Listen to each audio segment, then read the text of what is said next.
ॐ अज्ञानतिमिरान्धस्य ज्ञानाञ्जनशलाकया चक्षुन्मीलितं येन तस्मै श्रीगुरुवे नमः।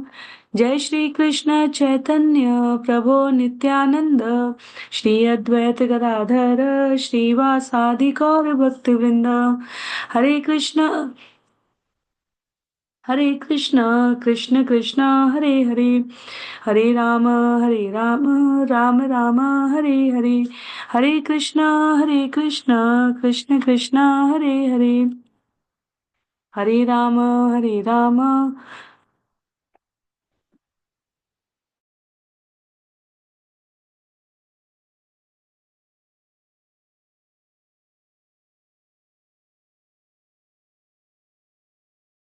राम राम हरे हरे, हरे कृष्ण कृष्ण कृष्ण हरे हरे, हरे राम राम राम हरे हरे।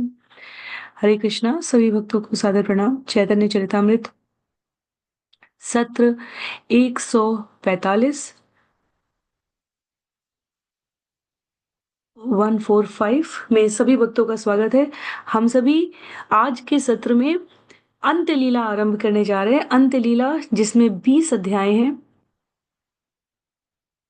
और प्रथम अध्याय महाप्रभु से श्रील रूप गोस्वामी जी की द्वितीय भेंट हम सभी आज के सत्र में आरंभ करेंगे। इसमें 223 छंदों की संख्या है और यदि हम विषय सूची पर ध्यान दें तो प्रथम 12 छंद में मंगलाचरण और वंदन बतलाया गया है। उसके उपरांत छंद संख्या 13 से लेकर 33 तक बहुत ही सुंदर कथा है शिवानंद सेन के कुत्ते का उद्धार। तो क्या इसकी प्रासंगिकता है, हम उसे श्रवण करने का प्रयत्न करेंगे। 34 से लेकर 61 तक रूप गोस्वामी जी का जगन्नाथपुरी में आगमन है। 62 से लेकर 93 तक रूप गोस्वामी जी द्वारा चैतन्य महाप्रभु के मन की बात को समझने का उल्लेख किया गया है। 94 से 111 तक रूप गोस्वामी जी की रचना से चैतन्य महाप्रभु का प्रसन्न होना बतलाया गया है। 112 से 171 तक रामानंद राय के द्वारा रूप गोस्वामी जी रचित विदग्ध माधव का परीक्षण है और 172 से 191 में ललित माधव के परीक्षण की बात बताई गई है। अंत में 192 से लेकर 223 छंद संख्या तक रूप गोस्वामी जी को अप्राप्य कृपा और प्रोत्साहन प्राप्त होने के बारे में बतलाया गया है। तो मंगलाचरण, वंदन, शिवानंद सेन के कुत्ते का उद्धार और रूप गोस्वामी जी की जगन्नाथपुरी में आगमन की कथा को हम सभी आज के सत्र में श्रवण करने का प्रयास करेंगे। मैं छंदों के श्लोक को स्क्रीन पर दिखाने का प्रयास करूंगी।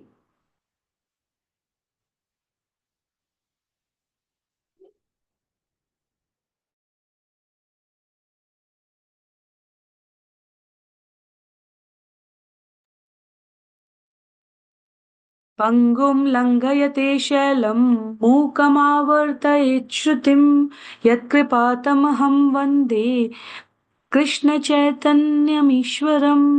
मैं श्री कृष्ण चैतन्य महाप्रभु को सादर नमस्कार करता हूँ जिनकी कृपा से लंगड़ा व्यक्ति भी पर्वत को लांघ सकता है और गूंगा व्यक्ति वैदिक साहित्य का उच्चारण कर सकता है। दुर्गमे पतिमेन्धस्य स्खलत्पादगतिर्मुहुः स्वकृपायष्टिदानेन सन्तः सन्तव अवलंबनम। मेरा मार्ग अत्यंत कठिन है, मैं अंधा हूँ और मेरे पैर बार बार फिसल रहे हैं, इसलिए संत जन कृपया मुझे अपनी कृपा रूपी लाठी का सहारा दें।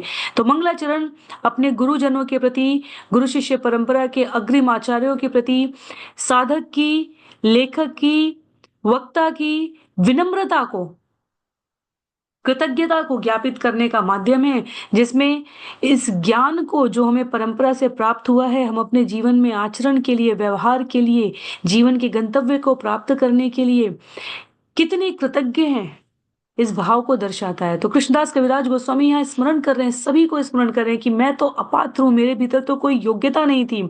कहां से उल्लेख करते हैं छंद संख्या 2 में, क्योंकि मेरे पैर तो बार बार फिसल जाते हैं। संत जन कृपया मुझे अपनी कृपा रूपी लाठी का सहारा दें। ये कृतज्ञता ही, विनम्रता ही वास्तव में ज्ञानियों का, साधकों का महत्व का अर्थात अत्यधिक महत्व का अर्थात आवश्यक आभरण है, आभूषण है। कहते हैं श्री रूप सनातन भट्ट रघुनाथ, श्री जीव गोपाल भट्ट दास रघुनाथ, यही क्षय गुरु करो चरण वंदन, यहाँ है ते विघ्न नाश अभिष्ट पुराण। मैं श्री रूप सनातन भट्ट रघुनाथ, श्री जीव गोपाल भट्ट तथा दास रघुनाथ इन 6 गोस्वामियों के चरण कमलों की वंदना करता हूँ, जिससे मेरे इस ग्रंथ के लेखन की सारी बाधाएं नष्ट हो जाएं और मेरी वास्तविक इच्छा पूरी हो जाए। हमें स्मरण रखना चाहिए कृष्णदास कविराज गोस्वामी यह अपने आचार्यों के उपदेश को, निर्देश को पालन करने के लिए इस ग्रंथ को लिख रहे हैं। बार बार अपने संकोच को कृष्णदास कविराज गोस्वामी कहते हुए कि चैतन्य भागवत उपस्थित है वृंदावन दास ठाकुर द्वारा लिखित, तथापि मैं यह चैतन्य चरितामृत लिख रहा हूं क्योंकि मेरे आचार्यों का, गुरुवरों का ऐसा निर्देश है, क्योंकि मदन मोहन से, राधा मदन मोहन से मुझे इस प्रकार से आशीर्वाद प्राप्त है। तो इसलिए षट गोस्वामियों के चरण कमलों में निष्ठावान रहकर उनकी कृपा की प्रार्थना कर रहे हैं। कृष्णदास कविराज गोस्वामी हमें मार्ग दिखा रहे हैं कि कैसे भक्ति के मार्ग के समस्त विघ्नों को नष्ट करने के लिए, भगवान की सेवा करने की दिव्य भक्तिमय आकांक्षा को पूरा करने के लिए, प्राप्त करने के लिए हमें आचार्यों के संरक्षण की आवश्यकता है। आगे कहते हैं जयताम सुरतो पंगो मम मंद मते गति, मत सर्वस्व पदाम्भोजो राधा मदन मोहनो। परम कृपालु राधा तथा मदन मोहन की जय हो। मैं लंगड़ा तथा मूर्ख हूँ, फिर भी वे मेरे निर्देशक हैं और उनके चरण कमल मेरे लिए सब कुछ हैं। दिव्यद्वृन्दारण्यकल्पद्रुमाद श्रीमद्रत्नागारसिंहासनस्थो श्रीमद् राधा श्रीलगोविन्ददेवो पृष्ठालीभिः सेव्यमानो स्मरामि।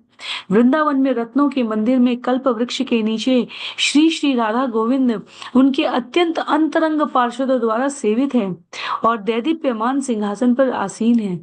मैं उन्हें सादर नमस्कार करता हूँ। तो अपने भाव में, अपने भगवान के प्रति व्याकुलता को प्रदर्शित करने के लिए, निवेदित करने के लिए कृष्णदास कविराज गोस्वामी कह रहे हैं कि श्री श्री राधा गोविंद देव तो वृंदावन में रत्नों के मंदिर में कल्प वृक्ष के नीचे अंतरंग पार्षदों द्वारा सेवित हैं। ऐसे दैदीप्यमान सिंहासन पर आसीन हैं। उनके दर्शन की छवि को अपने हृदय में उतारते हुए कहते हैं मैं उन्हें नमस्कार कर रहा हूं, क्योंकि ये मंगलाचरण है, वंदन चल रहा है। तो कृष्णदास कविराज गोस्वामी अपने आराध्य को स्मरण कर रहे हैं। कहते हैं श्रीमान रास रसारंभी वंशी वट तट स्थित, कर्शन वेणु स्वने गोपी गोपीनाथ श्रीस्तु न। रास नृत्य के दिव्य रस के प्रवर्तक श्री श्रील गोपीनाथ वंशीवट के किनारे खड़े हैं और अपनी सुविख्यात वंशी की ध्वनि से गोपियों का ध्यान आकृष्ट करते हैं। वे सभी हमारा मंगल करें। सच्चिदानंद प्रेम को प्रदर्शित करने वाले, रसों की पराकाष्ठा के माधुर्य भाव को जागृत करने वाले, प्रकट करने वाले श्री श्री राधा श्याम सुंदर को, श्री गोपीनाथ को, वंशीवट के किनारे खड़े वंशी की ध्वनि से गोपियों का ध्यान आकृष्ट करने वाले, हमारा ध्यान अपने श्री चरणों में सदैव संलग्न रखें। इस भाव के साथ कृष्णदास कविराज गोस्वामी उन्हें स्मरण कर रहे हैं। जय जय श्री चैतन्य जय नित्यानंद, जय द्वैत चंद्र जय गौर भक्त वृंद। श्री चैतन्य महाप्रभु की जय हो, श्री नित्यानंद प्रभु की जय हो, श्री अद्वैत आचार्य की जय हो तथा श्री चैतन्य महाप्रभु के सारे भक्तों की जय हो। मध्य लीला संक्षेपे करिलु वर्णन, अंत्य लीला वर्णन की छुषु न भक्त गण। कहते हैं मैंने मध्य लीला के अंतर्गत श्री चैतन्य महाप्रभु की लीलाओं का संक्षेप में वर्णन किया है। अब मैं उनकी अंतिम लीलाओं के विषय में वर्णन करने का प्रयास करूंगा, जो अत्यंत सराहनीय है और अंत्य लीला कहलाती है। कहते हैं कि वह अंत्य लीला कहलाती है। मध्य लीला मध्ये अंत्य लीला सूत्र गण पूर्व ग्रंथे संक्षेपेते करी याची वर्णन। मैंने मध्य लीला के अंतर्गत अंत्य लीला का सूत्रों के रूप में संक्षिप्त वर्णन किया है।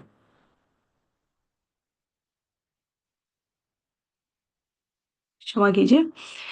तो कृष्णदास कविराज गोस्वामी बता रहे हैं कि मैंने कहीं-कहीं छुपाकर उसको अप्रकट गूढ़ रूप में वर्णन किया था। आमी जरा ग्रस्त नित्य जानी अमरण अंत्य कोनो कोनो लीला करी याची वर्णन। अब मैं वृद्धावस्था के कारण प्राय अक्षम हूँ और जानता हूँ कि किसी भी क्षण मेरी मृत्यु हो सकती है। इसलिए मैं अंत्य लीला के कुछ अंशों का पहले ही वर्णन कर चुका हूँ। तो कृष्णदास कविराज गोस्वामी ने हम देखेंगे सतत रूप से यह कहा है कि मेरी आयु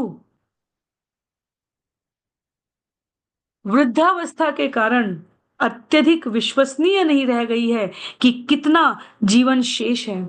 तो मैंने स्थान-स्थान पर जो अंतलीला का भाव है वो वैसे भी रखने का प्रयत्न किया, तथापि मैं अपने आप को अब जब अंतलीला के क्षेत्र में प्रवेश कर ही चुका हूँ, तो जो विषय बचे हैं उनको निश्चित रूप से कहने का प्रयास करूँगा। श्रील प्रभुपाद तात्पर्य में कहते हैं, यदि मैं अपने जीवन की शेष अवधि की बात करूं तो वास्तव में मेरा जीवन भी कृष्णदास कविराज गोस्वामी जी के पद चिन्हों पर चलते हुए अनुभूत कर पा रहा हूं कि 78 वर्ष की आयु का हो चुका हूं, मृत्यु मेरी निकट है।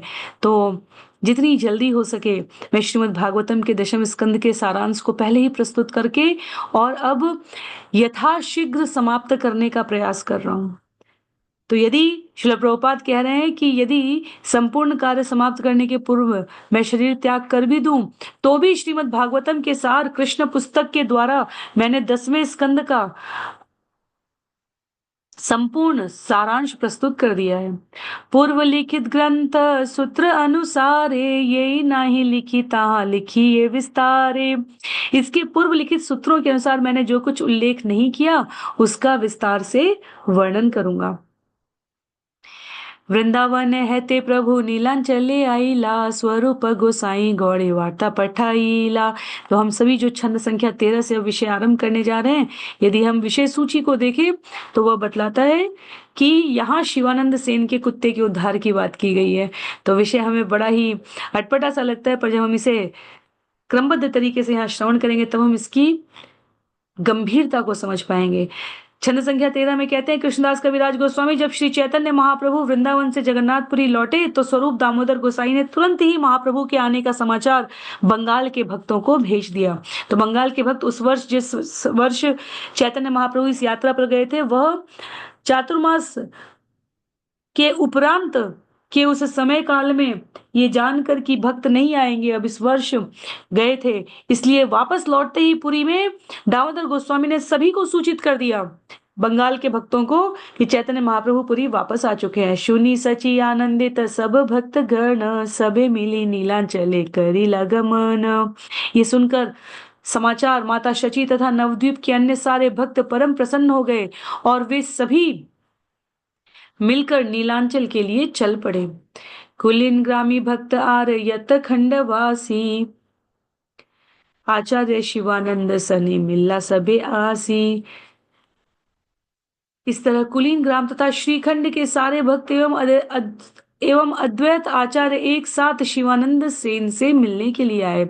शिवानंद करे सबा घाटी समाधान सबा रे पालन करे दे वासा स्थान। शिवानंद सेन ने यात्रा की व्यवस्था की, उन्होंने हर एक का भरण पोषण किया और हर एक को निवास स्थान दिया। एक कुकुर चले शिवानंद सने भक्षा दिया लैया चले करिया पालने। जगन्नाथपुरी जाते समय शिवानंद सेन ने अपने साथ एक कुत्ते को चलने दिया। वे उसे खाने को भोजन देते थे और उसका भरण पोषण करते थे। उल्लेख करते हैं, एक दिन एक स्थाने नदी पार है ते उड़िया नाविका कुकुर न चढ़ाए नौका ते। एक दिन जब शिवानंद सेन को नदी पार करनी थी तो एक उड़िया नाविक ने कुत्ते को नाव पर नहीं चढ़ने दिया। कुकुर रहिला शिवानंद दुखी हैला दशपण कड़ी दिया कुकुर पारे कैला। शिवानंद दुखी थे कि कुत्ता पीछे छूट रहा है, इसलिए उन्होंने कुत्ते को नदी पार ले जाने के लिए 10 पण कौड़ियां उस नाविक को दी हैं। तो एक पण 80 कौड़ियों के बराबर होता है। 50-60 वर्ष पूर्व भी भारत में कागज की मुद्रा नहीं थी। श्रील प्रभुपाद कहते हैं सिक्के प्रायः सोने, चांदी, तांबे के बनते थे, निम्न धातु के नहीं बनते थे। दूसरे शब्दों में विनिमय का ये माध्यम कि हम किसी को धन दे रहे हैं, वो वास्तव में कोई कीमती वस्तु होती थी। और उसकी गणित बताते हुए यहाँ बताते हैं श्रील प्रभुपाद की 4 कौड़ी का एक गंडा होता था, 20 गंडे का एक पण होता था। ये कौड़ी विनिमय का माध्यम थी। इसलिए शिवानंद सेन ने कुत्ते के लिए 10 पण अर्थात 800 कौड़ियां दी थी। उन दिनों एक पैसे को भी छोटी छोटी कौड़ियों में विभाजित किया जाता था, किंतु आजकल वस्तुओं के मूल्य ऐसे बढ़े हुए दिखते हैं कि पैसे के बदले में कुछ नहीं मिलता। उन दिनों एक पैसे से एक परिवार के लिए पर्याप्त शाक सब्जी खरीदी जा सकती थी। यहाँ तक कि श्रील प्रभुपाद कहते 30 वर्ष पूर्व भी पूरे परिवार के एक दिन के लिए एक पैसे से पर्याप्त शाक सब्जी खरीदी जा सकती थी। भाव यहाँ पर जो आचार्य प्रस्तुत करने जा रहे हैं वो हमारे लिए बहुत महत्व का है। शिवानंद सेन ने जो उत्तम भक्त होता है वो अंतर नहीं करता प्राणियों में, वो सब में दिव्य चिदानंद परमात्मा के अंश आत्मा को देखता है। वह जो कुकर की शरीर में उपस्थित है वह भी शिवानंद सेन के लिए एक भक्त है, और इसलिए उन्होंने उसको भी चैतन्य महाप्रभु के समक्ष पहुंचाने का, दर्शन प्राप्त हो सके ऐसी सुविधा उपलब्ध कराने के लिए 10 पड़ अर्थात 800 कौड़ियां दी। एक दिन शिवानंदे घाटी आले राखीला कुकुरे भात दीते सेवक पसरीला। एक दिन जब एक शुल्क संग्राहक ने शिवानंद सेन को रोक लिया तो उनका नौकर उस कुत्ते को पकाया चावल देना भूल गया। रात्र्यासी शिवानंद भोजनेर काले कुकुर पैछा बात सेवक पूछीले। रात में जब शिवानंद सेन लौटे और भोजन कर रहे थे तो उन्होंने अपने नौकर से पूछा कि कुत्ते को भोजन मिला या नहीं। इतनी तन्मयता है, इतनी सतर्कता है जीवन में भक्त के। कुकुर नाही पाया भात सुनी दुखी हैला कुकुर चाहिते 10 मनुष्य पठाइला। जब उन्हें ज्ञात हुआ कि उनकी अनुपस्थिति में कुत्ते को भोजन नहीं दिया गया तो वे अत्यंत दुखी हुए। तब उन्होंने तुरंत उस कुत्ते को ढूंढने के लिए 10 व्यक्ति भेजे। चाहिए न पायल कुकुर लोक सब आइला दुखी है या शिवानंद उपवास कैला। जब लोग असफल होकर लौट आए तो शिवानंद सेन अत्यंत दुखी हुए और उस रात उन्होंने उपवास किया। प्रभाते कुकुर चाहे कहाँ ना पाइला सकल वैष्णवेर मने चमत्कार हैला। उन्होंने प्रातः काल कुत्ते की खोज की किंतु वो कहीं नहीं मिला।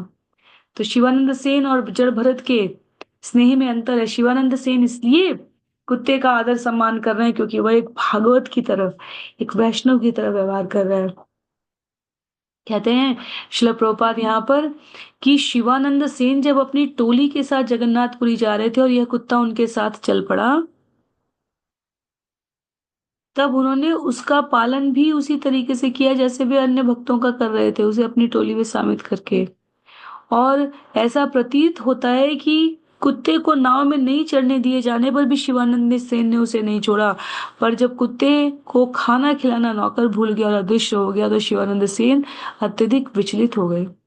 और अंततः जब वह कुत्ता नहीं ढूंढ पाए तब उन्होंने शिवानंद सेन को सूचित किया और शिवानंद सेन उपवास के लिए स्वयं को अनुरुक्त करते हैं।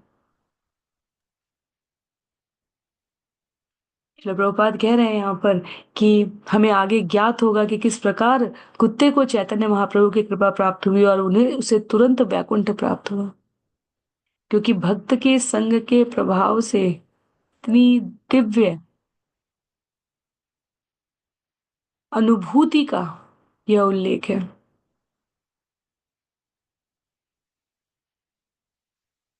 यहाँ पर श्रील भक्ति विनोद ठाकुर महाशय द्वारा कहा गया कीट जन्म हो यथा तु या दास। बार बार जन्म लेने में कोई हानि नहीं है। हमारी एकमात्र इच्छा किसी वैष्णव की देख रेख में जन्म लेने की होनी चाहिए।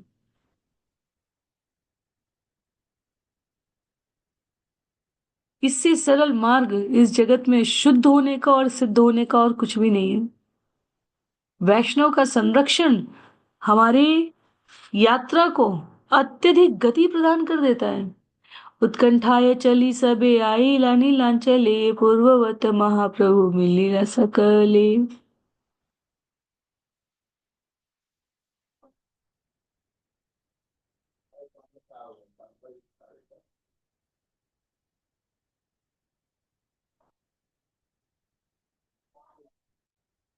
कार वे सभी अत्यंत चिंतित होकर जगन्नाथपुरी पैदल आए, जहाँ श्री चैतन्य महाप्रभु सदा की तरह उनसे मिले।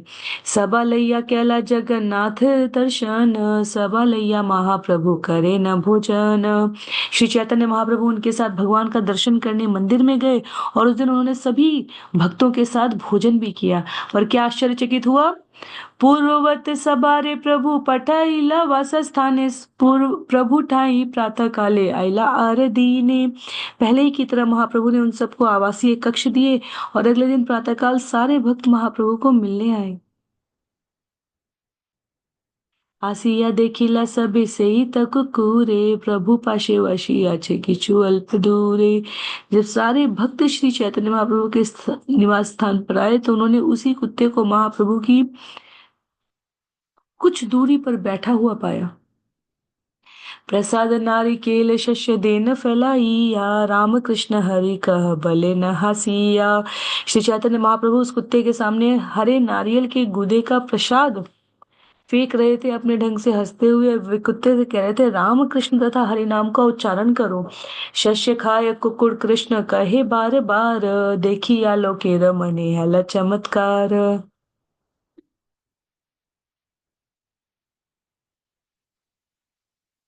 कुत्ते को हरे नारियल का शस्य खाते और बारंबार कृष्ण कृष्ण का उच्चारण करते देखकर वहां उपस्थित सारे भक्त अत्यधिक आश्चर्यचकित हो गए। शिवानंद कुकुर देखी दंडवत कैला, दैन्य करी निज अपराध क्षमाइला।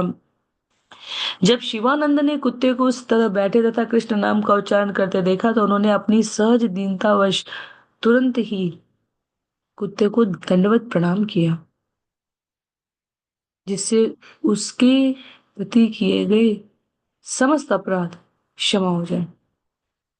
शिवानंद सेन की वैष्णव सेवा के प्रति जो अतिरेकता की सीमा तक जाने वाली विनयशीलता है वो हमें यहाँ देखने को मिलेगी। वह कुत्ते को दंडवत प्रणाम कर रहे हैं। आर दिन के तार देखा ना पाईला, सिद्ध देह पाया कुकुर वैकुंठ ते गईला। कहते हैं आचार्य यहाँ पर कि अगले दिन किसी ने उस कुत्ते को देखा नहीं, क्योंकि उसे आध्यात्मिक शरीर प्राप्त हो चुका था और वह वैकुंठ चला गया था।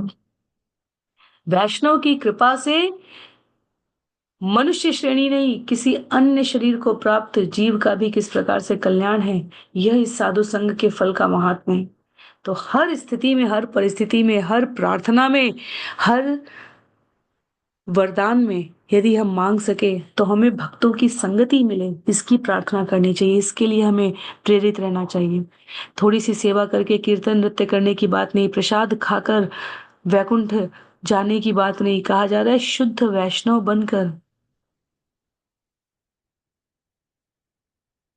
पुस्तकों का सम्यक अध्ययन, हरि कृष्ण के पवित्र नाम का कीर्तन, यह हमें बिना शिक्षा, बिना ज्ञान के ही भगवत धाम तक पहुंचाने की पात्रता रखता है।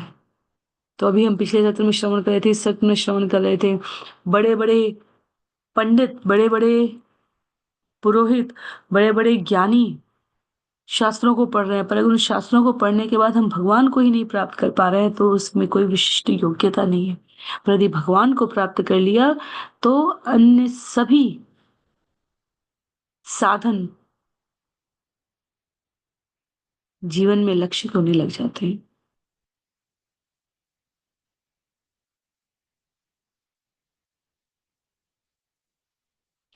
ऐछे दिव्य लीला करे शचिर नंदन, कुकुर के कृष्ण काहिया कहिला मोचन। कहते हैं यहाँ पर शची माता के पुत्र श्री चैतन्य महाप्रभु की दिव्य लीलाएं ऐसी ही हैं। उन्होंने एक कुत्ते तक को हरे कृष्ण महामंत्र का उच्चारण करने के लिए प्रेरित करके उसका उद्धार किया। क्षमा कीजिए, स्क्रीन नहीं शेयर हो रही थी। तो अभी हम लोग छंद संख्या 33 तक श्रवण कर चुके हैं, जहां शिवानंद सेन के कुत्ते के उद्धार की बात लिखी गई है। छंद संख्या 34 से लेकर 61 तक रूप गोस्वामी जी के जगन्नाथपुरी में आगमन की कथा को अब हम सभी श्रवण करेंगे। ऐसी दिव्य लीलाएं चैतन्य महाप्रभु की, जहां वो एक कुत्ते तक को हरे कृष्ण महामंत्र का उच्चारण करने के लिए प्रेरित करके उसका उद्धार कर रहे हैं। कृष्णदास कविराज गोस्वामी नमन करते हुए कहते हैं कि हे भगवान, हमारे जीवन में भी वैसी कृपा रहे। आगे, हे था प्रभु आज्ञा रूप आईला वृंदावन, कृष्ण लीला नाटक करीते हैल मन। इस बीच श्री चैतन्य महाप्रभु के आदेशानुसार श्री रूप गोस्वामी वृंदावन लौट आए। उन्होंने भगवान कृष्ण की लीलाओं से संबंधित नाटक लिखने की इच्छा प्रकट की।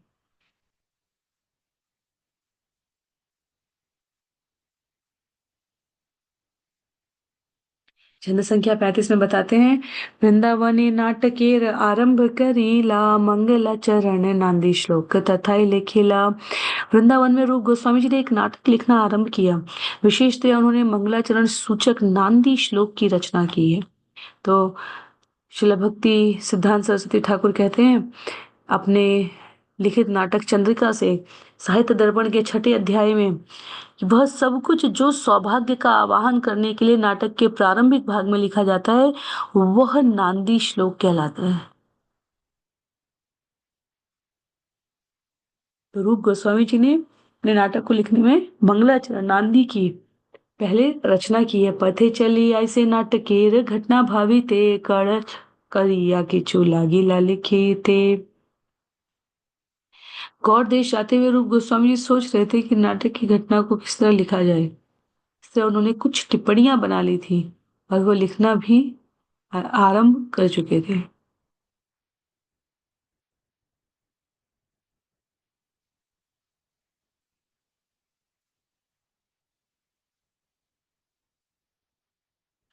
हमारे लिए महत्व की बात यहाँ पर यह समझना है कि हम जिनकी बात कर रहे हैं वो हमारे षट गोस्वामी जी हैं यहाँ पर। और इन षट गोस्वामियों को आदेश रहा विशेष रूप से रूप गोस्वामी जी और सनातन गोस्वामी जी को, और उसके उपरांत इनके द्वारा अन्य परंपरा के आचार्यों को, गोस्वामियों को, कि वह वैदिक वाङ्मय को सरलतम रूप में लिखकर प्रस्तुत करे।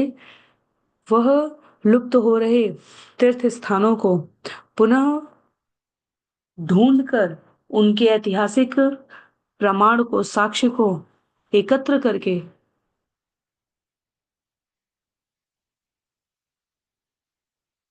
उनकी पुनः स्थापना में अपने आप को संलग्न करें। इसलिए जब हम यहाँ पर देखते हैं कि रूप गोस्वामी जी जगन्नाथपुरी पहुंच रहे हैं 34 से 61 में दर्शन करने के लिए भगवान का, तो वहां की भूमि का आरंभ इस अर्थ में हो रही है कि उनके द्वारा एक नाटक आरंभ किया गया जिसके नांदी श्लोक वर्णन किए जा रहे हैं। रास्ते में आते समय बांग्लादेश बंगाल जाते हुए उन्होंने कुछ टिप्पणियां बना ली और उन पर लिखना भी आरंभ कर दिया है। कहते हैं आगे, एई मते दुई भाई गौड़ देशे आईला, गौड़े आसी अनुपमे गंगा प्राप्ति हईला। इस तरह रूप तथा अनुपम दोनों भाई बंगाल पहुंचे, किंतु जब वे वहां पहुंच गए तो अनुपम का देहांत हो गया। श्रील प्रभुपाद इसका संदर्भ देते हुए कहते हैं कि यदि कोई व्यक्ति गंगा के तट पर मरता है तो उसकी आत्मा भगवान विष्णु के चरण कमल को प्राप्त करती है। ऐसी हिंदुओं में मान्यता है, प्रथा है, क्योंकि गंगा जी भगवान के चरण कमलों से निकलती है। इसलिए जब अनुपम बंगाल पहुंचे हैं तो वह माता गंगा के किनारे पर पहुंचकर अपने आप को इस जीव लोक की यात्रा से मुक्त कर रहे हैं। तो यहाँ पर भाव यही कहा गया है कि वह वैकुंठ पहुंच गए, उन्हें भगवान की शरण प्राप्त हो गई। रूप गोसाई प्रभु पाशे करी लागा मन, प्रभु रे देखे ते तार उत्कंठित मन।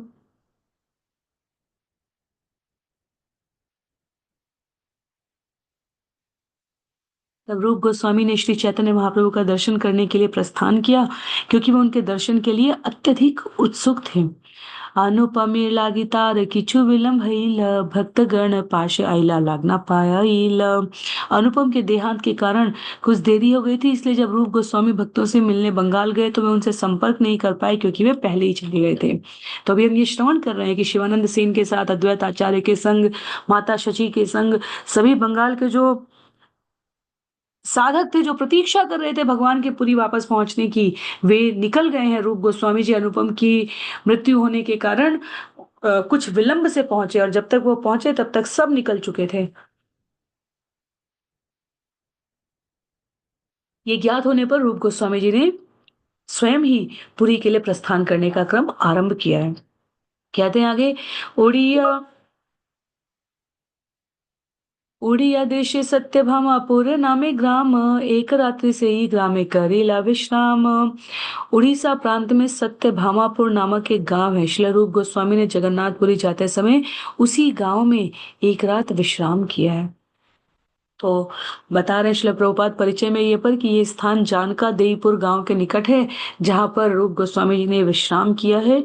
और आगे उल्लेख है, रात्रि स्वप्ने देखे एक दिव्य रूपा नारी, सम्मुखे आसिया आज्ञा दिला बहु कृपा करी।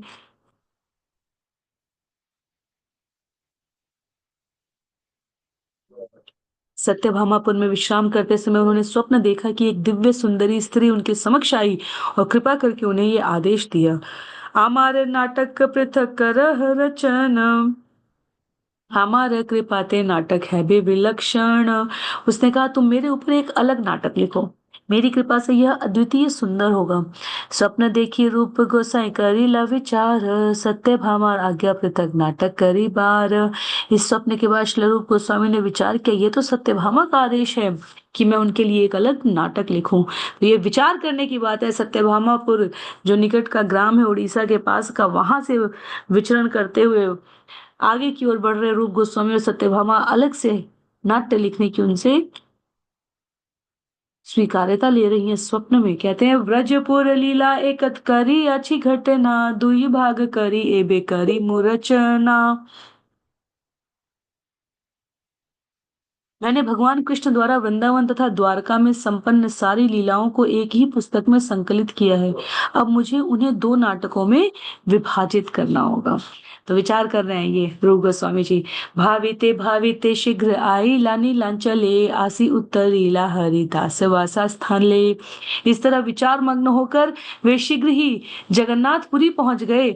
वहां आकर वे हरिदास ठाकुर की कुटिया में जा पहुंचे। हरिदास ठाकुर तारे बहु कृपा कईला, तुम्ही आसी बेमोरे प्रभु ये कहीला। हरिदास ठाकुर ने प्रेम तथा कृपावश श्री रूप गोस्वामी को बतलाया, श्री चैतन्य महाप्रभु ने मुझे पहले ही सूचित कर दिया है कि तुम यहाँ पर आओगे। तो हम जो ये सूचना श्रवण कर रहे हैं, यह करीब पूर्ववर्ती, क्योंकि हमें स्मरण रखना चाहिए कि चैतन्य महाप्रभु की लीला में ये जितने भी पार्षद हैं, ये सभी चैतन्य महाप्रभु की नित्य लीला स्थली के अंतरंग सहायक हैं। ये सदैव उनके संग रहते हैं। तो सभी, चाहे वो हरिदास ठाकुर हो चाहे रूप गोस्वामी, वह भगवान की इस धराधाम की लीला में पात्र सहायक के रूप में उपस्थित है, पर वह भगवान के विचार से, उनकी योजना से हमेशा से, सदैव से ही परिचित रहते आते हैं। कहते हैं, उपल भोग देखी हरिदासे रे देखी ते, प्रतिदिन आइसन प्रभु आइला आचंबी ते। जगन्नाथ मंदिर में उपल भोग उत्सव देखने के बाद श्री चैतन्य महाप्रभु नियमित रूप से प्रतिदिन हरिदास को मिलने आते थे, अतः वे सहसा आ पहुंचे। तो हरिदास ठाकुर जानते थे कि रूप गोस्वामी जी आने वाले हैं, क्योंकि भगवान ने उनको पहले ही संकेत कर दिया। और आज चैतन्य महाप्रभु जो हरिदास ठाकुर से प्रतिदिन मिलने आते हैं, वे सहसा आ पहुंचे। सहसा रूप दंडवत करे हरिदास कहिला, हरिदास मिली प्रभु रूपे आलिंगीला। जब महाप्रभु वहां आए तो रूप गोस्वामी ने तुरंत उन्हें नमस्कार किया। हरिदास ने महाप्रभु को सूचित किया, ये रूप गोस्वामी आपको नमस्कार कर रहे हैं, और महाप्रभु ने उनका आलिंगन किया। हरिदास रूपे लैया प्रभु वसिला एक स्थाने, कुशल प्रश्न इष्ट गोष्ठी कैला कत शणे। तब श्री चैतन्य महाप्रभु हरिदास तथा रूप गोस्वामी के पास बैठ गए। उन सब ने एक दूसरे से कुशल समाचार पूछे और तब कुछ समय तक परस्पर वे बातें करते रहे। सनातन निर्वार्ता यह बे गोसाई पूछीला, रूप कहे तार संगे देखा न हैला। जब श्री चैतन्य महाप्रभु ने सनातन गोस्वामी के विषय में पूछा तो रूप गोस्वामी ने उत्तर दिया, उनसे मेरी भेंट नहीं हुई। हामी गंगा पते आई लांगती हो राजपते, अतएव आमार देखा नहीं लतार थे। कहते हैं, मैं गंगा तट के मार्ग से आया हूँ, जबकि सनातन गोस्वामी सार्वजनिक मार्ग से आए, इसलिए हम एक दूसरे से मिल नहीं पाए। प्रयागेशु नीलुते हो गेला वृंदावने, अनुपमे गंगा प्राप्ति कैला निवेदने। मैंने प्रयाग में सुना कि वे पहले ही वृंदावन चले गए हैं। जिसके बाद रूप गोस्वामी ने अनुपम के देहांत के विषय में भी श्रील महाप्रभु को जानकारी दी है। रूप रूपे ताहा वासा दिया गोसाई चलीला, गोसाई रे संगी भक्त रूपे रे मिलीला। वहां रूप गोस्वामी को आवासीय कक्ष देकर श्री चैतन्य महाप्रभु चले गए। तब महाप्रभु के सारे भक्तों ने श्री रूप गोस्वामी जी से भेंट की है। कहते हैं, आर दिन महाप्रभु सब भक्त लैया, रूपे मिला इला सबाई कृपा करिया। अगले दिन चैतन्य महाप्रभु रूप गोस्वामी से फिर मिले और कृपा करके अपने सारे भक्तों का उनसे परिचय कराया है। सबार चरण रूप करीला वंदन, कृपा करी रूपे सबे कैला आलिंगन। श्री रूप गोस्वामी ने उन सबके चरण कमलों पर सादर नमस्कार किया और सारे भक्तों ने अत्यंत कृपा करके उनका आलिंगन किया। अद्वैत नित्यानंद तोमा दुई जने, प्रभु कहे रूपे कृपा कर कायम ने। श्री चैतन्य महाप्रभु ने अद्वैत आचार्य तथा नित्यानंद प्रभु से कहा, आप दोनों को पूरे हृदय से रूप गोस्वामी पर कृपा करनी चाहिए। तोमा दुहार कृपा ते हार हऊ तैछे शक्ति, याते विवरते पारन कृष्ण रस भक्ति। आप दोनों की कृपा से रूप गोस्वामी इतना शक्तिशाली हो जाए कि वह भक्ति के दिव्य रस का वर्णन कर सके।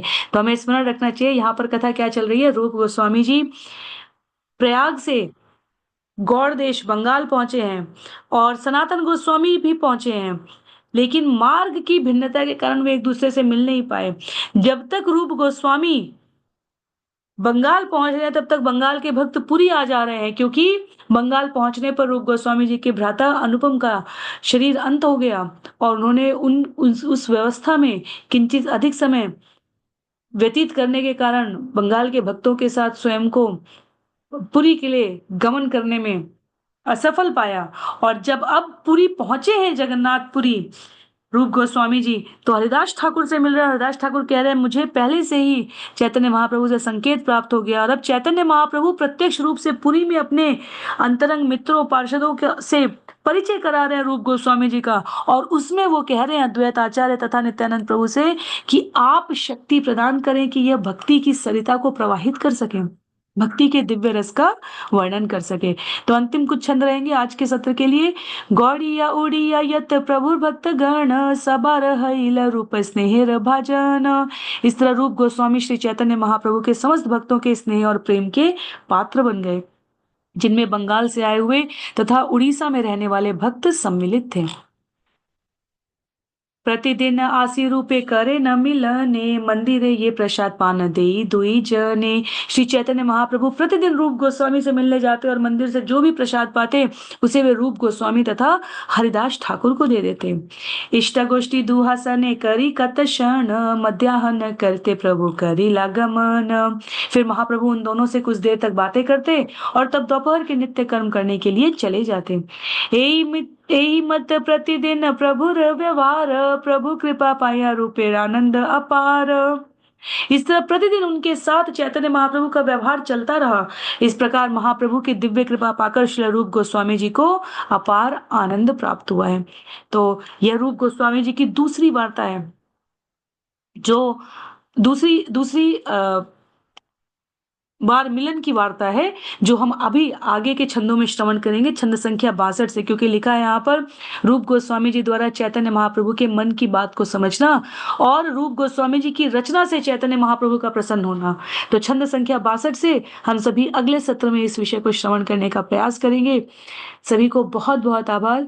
अंत्य लीला की ये यात्रा अनवरत रूप से चलती रही। ऐसे कृष्णदास कविराज गोस्वामी जी के चरणों में, गुरु वृंद के चरणों में, समस्त वैष्णव भक्त के चरणों में, श्री चैतन्य महाप्रभु के श्री चरणों में हमारी प्रार्थना रहेगी।